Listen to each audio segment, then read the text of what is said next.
Hi! In front of me is VIVO Y35 and today I would like to show you how you can switch on or off automatic screen rotation on this VIVO.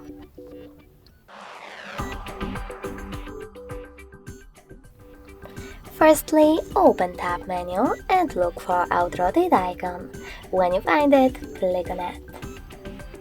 As you can see, mine is blue. That means that auto rotation is on, but you can always turn it off by clicking on the same shortcut again. If you want to, you can always go into settings as well, select display and brightness, and tap on this switcher next to auto rotate screen to enable or disable it.